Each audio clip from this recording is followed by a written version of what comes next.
Have you ever felt that pull? That little whisper in the back of your mind? A sense there's more to the story. It's a feeling that has driven explorers, scientists, and adventurers for centuries.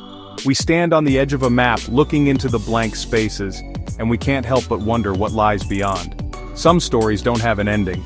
They leave behind a trail of breadcrumbs that leads to a question mark, a puzzle with missing pieces that taunts us across generations. These are the tales that defy easy answers, the ones that burrow into our imagination and refuse to let go, keeping us awake in the dead of night.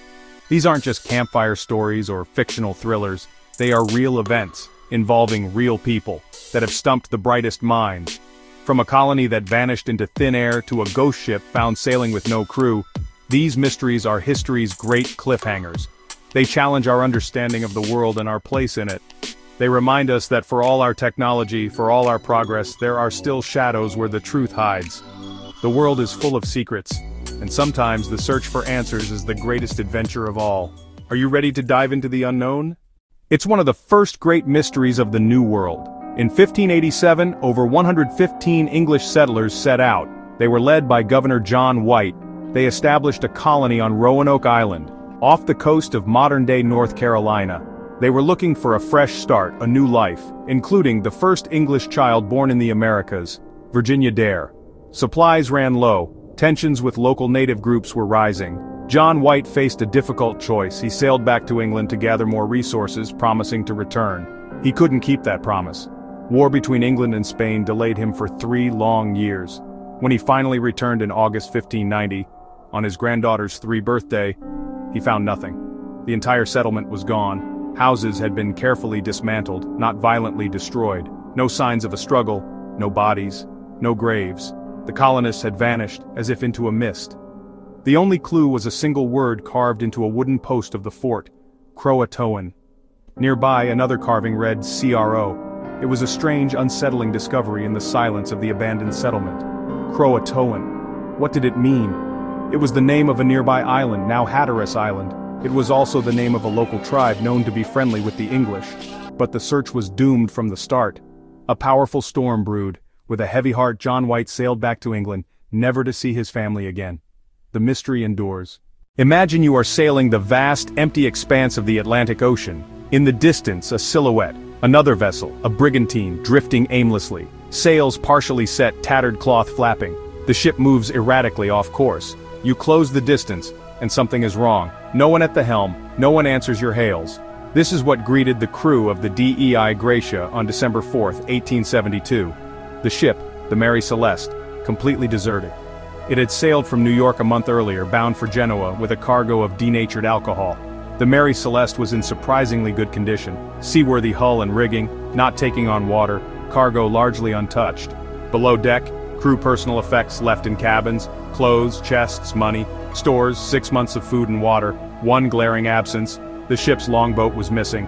Captain Benjamin Briggs, his wife Sarah, their young daughter, the 7-man crew. The last log entry was 10 days earlier, far from where she was found with no sign of trouble. Newspapers, books, and theories over 150 years. What could make 10 experienced people abandon ship? A scientific theory points to the cargo. 1,701 barrels of industrial alcohol. A small vapor explosion blows the main hatch cover off. Loud, frightening, but no major fire.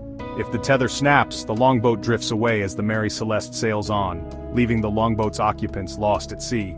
On the day before Thanksgiving, 1971, a man in a business suit calling himself Dan Cooper boarded a Northwest Orient Airlines flight from Portland to Seattle. He was quiet and unassuming, ordering a bourbon and soda after takeoff. Then, he calmly passed a note to a flight attendant. Thinking it was just his phone number, she slipped it into her pocket. He leaned in and whispered, "Miss, you'd better look at that note. I have a bomb." The note demanded $200,000 in negotiable American currency, 4 parachutes, a fuel truck ready in Seattle. It was the beginning of one of the most audacious skyjackings in history. The airline and the FBI complied. The plane landed in Seattle, where the 36 passengers were exchanged for the money and parachutes. After refueling, Cooper ordered the pilots to take off again for Mexico City. He specified a flight path, an altitude below 10,000 feet, and a speed of less than 200 knots. Slow and low, perfect jumping conditions. Somewhere over the rugged, forested terrain of southwestern Washington on a stormy night, D.B. Cooper lowered the aft staircase of the Boeing 727 and, with the ransom money strapped to his body, leaped out into the freezing rain and darkness. And massive search operation was launched immediately. The FBI scoured the dense wilderness of the suspected jump zone. They found nothing. No parachute, no briefcase, no body, and no sign of the man who would become known to the world as D.B. Cooper, a media misnomer that stuck. Then, in 1980, a young boy named Brian Ingram was vacationing with his family on the banks of the Columbia River. While digging in the sand, he uncovered a rotting package containing nearly $5,800 in weathered $20 bills. In the winter of 1959, a group of 9 experienced hikers, mostly students from the Ural Polytechnical Institute, set out on a challenging expedition into the remote Ural Mountains of the Soviet Union. Led by Igor Dyatlov, they were all seasoned skiers and mountaineers, well prepared for the harsh conditions. They documented their journey with diaries and cameras, capturing images of a happy, capable group enjoying their adventure. On February 1st, they set up camp on the slopes of a mountain known by the local Mansi people as Kholat Syakhl, or Dead Mountain. It was the last camp they would ever make. When the group failed to return as scheduled, a search party was sent out. On February 26th, they found the hikers' tent, and what they saw was baffling. The tent had been cut open from the inside. The group's belongings, including their shoes, warm clothing, and supplies, were all left behind. Footprints in the snow showed that the hikers, some barefoot or wearing only socks, had fled in a hurry down the slope toward a nearby forest. It made no sense. Why would 9 experienced mountaineers abandon the safety of their shelter in sub-zero temperatures without proper gear? The first 2 bodies were found at the edge of the forest, nearly a mile from the tent, under a large cedar tree. They were dressed only in their underwear and were next to the remains of a small fire. 3 more bodies, including that of Dyatlov, were found between the tree and the tent, seemingly having been trying to return to camp. The last 4 hikers were not discovered until 2 months later, buried under more than 10 feet of snow in a ravine deeper in the woods. These last 4 had suffered horrific injuries. 1 had a crushed skull and 2 others had major chest fractures, injuries the medical examiner compared to the force of a car crash. The official Soviet investigation concluded that the hikers had died from a compelling natural force. To this day, the Dyatlov Pass incident is a chilling puzzle with no logical solution. During the late 1960s and early 1970s, the San Francisco Bay Area was gripped by fear. He targeted young couples in remote lovers' lanes, attacking them with a chilling and brutal randomness. He claimed to have murdered 37 people, though investigators have only definitively linked him to 5 deaths and 2 injuries. But it wasn't just the murders that terrified the public. It was the way he taunted the police and the press, reveling in the panic he created. He wanted fame, and he got it. The Zodiac Killer began sending a series of bizarre and threatening letters to local newspapers, including the San Francisco Chronicle. These letters often began with the chilling phrase, "This is the Zodiac speaking." In them, he provided details of the crimes that only the killer could know, proving they were authentic. He threatened more killings if his letters weren't published on the front page. But most famously, he included cryptic ciphers, complex coded messages that he claimed would reveal his identity. He dared the world to solve his puzzles, turning his reign of terror into a twisted game. Cracking the codes became a national obsession. The first, a 408-symbol cipher sent in 3 parts, was solved within a week by a schoolteacher and his wife. The decoded message was a rambling, misspelled tirade in which the killer described the thrill of hunting people, calling it the most dangerous game. However, it did not contain his name. Other ciphers followed, including the infamous Z340 cipher, which remained unsolved for 51 years. It was finally cracked in December 2020 by a team of amateur codebreakers, but it too offered no clues to his identity, only more taunts and boasts.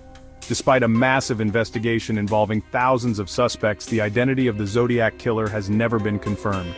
In our hyper-connected world, it seems impossible a Boeing 777 carrying 239 people to simply vanish. Yet, that is exactly what happened on March 8, 2014. Malaysia Airlines Flight 370 took off from Kuala Lumpur bound for Beijing on a routine overnight flight. Less than an hour into its journey, as it passed from Malaysian airspace to Vietnamese airspace over the South China Sea, its transponder was switched off. The plane disappeared from civilian radar screens. The final verbal communication from the cockpit was a calm, "Good night, Malaysian 370. Then, silence. Military radar, however, tracked the plane for another hour. It showed that MH370 deviated drastically from its planned flight path, making a sharp turn back across the Malay Peninsula, before heading out over the Andaman Sea. Incredibly, the plane continued to fly for several more hours. An Inmarsat satellite in a geostationary orbit over the Indian Ocean picked up a series of automated handshakes, or pings, from the aircraft. Based on the final satellite ping and calculations of the plane's fuel reserves, investigators concluded that MH370 flew south for hours before crashing into the remote southern Indian Ocean, one of the most isolated places on Earth. This triggered the most expensive and extensive search in aviation history. Ships, submarines, aircraft from multiple countries scoured a vast area of the ocean floor larger than the state of Florida. For years, they searched using sonar to map the seabed in incredible detail. But after covering over 120,000 square kilometers, the official search was called off in 2017 without finding the main wreckage. What happened aboard that flight? Without them, the final moments of Flight 370 remain a heartbreaking modern mystery.